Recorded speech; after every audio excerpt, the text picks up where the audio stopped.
오늘은 마태복음 17장 말씀입니다. 오늘도 주시는 말씀 은혜가 우리 안에 넘치기를 원합니다.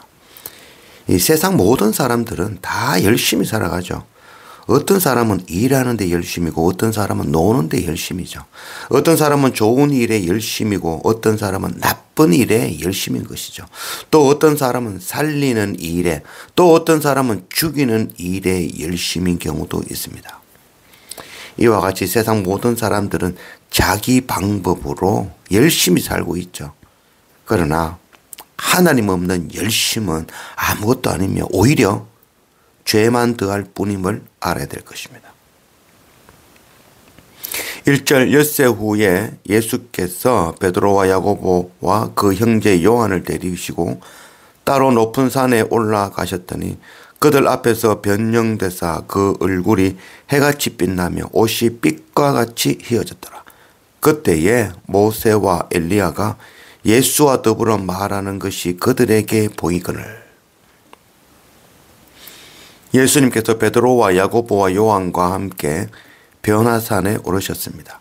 주님의 얼굴이 해와 같이 빛이 나고 옷이 빛이 나게 휘어졌죠. 제자들은 그런 예수님의 변하신 그 영광의 모습을 보고 깜짝 놀란 것이죠. 제자들은 그 변하신 영광의 모습에 집중하였지만 사실 이 변화사는 바로 예수님께서 십자가 고난 당하시며 죽으셔야 될 것을 말씀하고 있는 장면입니다. 누가복음 9장 30절 문득 두 사람이 예수와 함께 말하니 이는 모세와 엘리야라. 영광 중에 나타나사 장차 예수께서 예루살렘에서 별세하실 것을 말할세. 변화사는 바로 십자가, 주님의 별세에 대한 말씀이었던 것입니다. 4절 베드로가 예수께 여쭈어 이르되 주여 우리가 여기 있는 것이 좋사오니 만일 주께서 원하시면 내가 여기서 초막셋을 짓되 하나는 주님을 위하여 하나는 모세를 위하여 하나는 엘리야를 위하여 하리이다. 말할 때에 홀련히 빛난 구름이 그들을 덮으며 구름 속에서 소리가 나서 이르시되 이는 내 사랑하는 아들이요 내 기뻐하는 자니 너희는 그의 말을 들으라 하시는지라.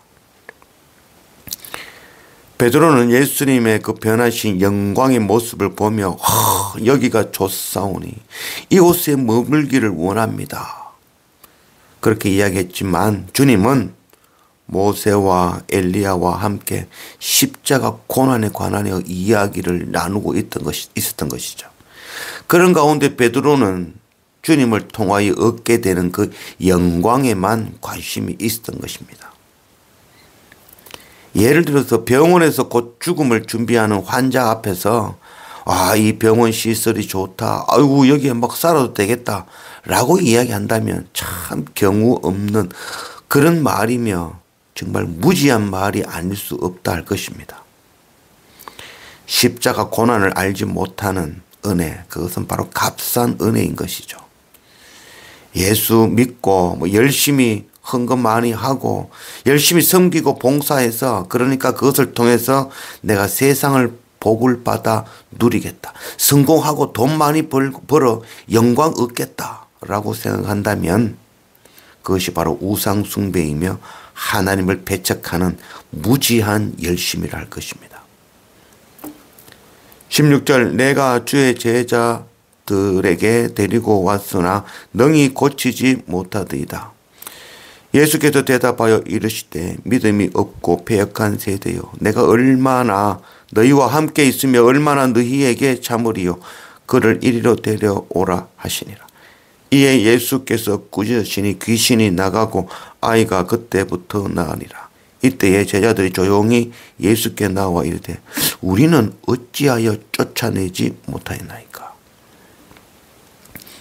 예수님께서 변화산에서 십자가의 그 고난에 대해서 말씀하시고 내려오시는 그동안에 이 남은 제자들은 귀신 들린 아이를 고치지도 못하고 당황해하는 그런 상황이었죠.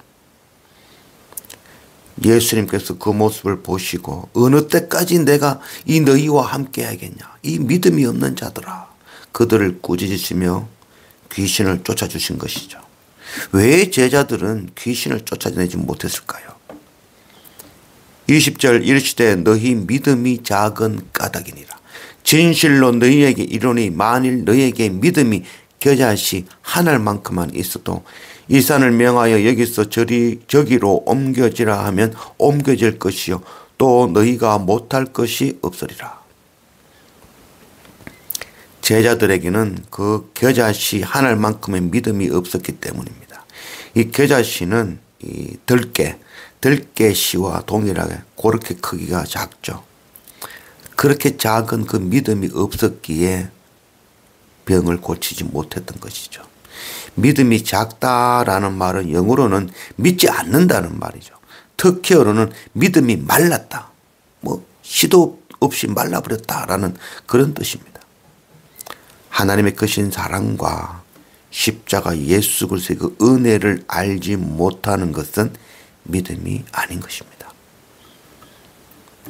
22절 갈릴리에 모일 때에 예수께서 제자들에게 이르시되 인자가 장차 사람들의 손에 넘겨져 죽임을 당하고 제3일에 살아나리라 하시니 제자들이 매우 근심하더라. 십자가 외에는 다른 길, 다른 방법이 없습니다. 우리의 죄를 씻을 수 있는 방법이 없다는 것, 십자가 주님이 아니면 방법이 없는 것, 그것 아는 것이 믿음이죠. 그리고 나도 그 십자가 지는 것이 정말 믿음의 행위인 것입니다. 이 왕이 되신 예수님께서 십자가 고난을 말씀하시니 제자들은 이해할 수 없었던 것이죠. 주님께서 왕이 되어 로마를 물리치고 다윗의 그 왕권을 다시 회복할 줄 알았는데 예수님은 자수 십자가 고난을 말씀하시는 것이죠. 오늘날 우리에게 동일하게 주시는 말씀이죠. 우리는 하나님께 나와 하나님 믿음으로 십자가 예수 그리스도 믿음으로 이 땅에서 잘 되고 부자가 되고 영광을 누릴 것 그것 생각하지만 주님은 우리에게 끊임없이 죄를 지적하시며 회개를 요구하시며 자기 십자가 지고 주님 앞에 주님의 그 길을 따르기를 원하시는 것이죠. 우리도 동일한 그런 악한 무지한 모습임을 깨달아 알아야 될 것입니다. 제자들에게 하나님의 긍휼과 용서와 사랑의 마음이 정말 겨자씨 하늘만큼이라도 있었더라면 귀신 들린 아이를 고칠 수 있었겠죠. 바로 우리의 완악한 모습임을 깨달아 알아야 될 것입니다. 우리 안에도 그 겨자씨 하늘만큼의 믿음도 없다는 것이죠. 주님은 우리를 위해서 우리의 죄에서 구원하시기 위하여 육의 몸으로 이 땅에 오시고 멸시와 천대의 십자가 고난을 당하셨습니다. 우리가 그 크신 은혜를 깨달아 이제 나의 십자가 지고 주님을 따르며 복음 전하는 겨자씨 하늘만큼의 믿음을 소유하는 그런 우리 모두가 되기를 원합니다.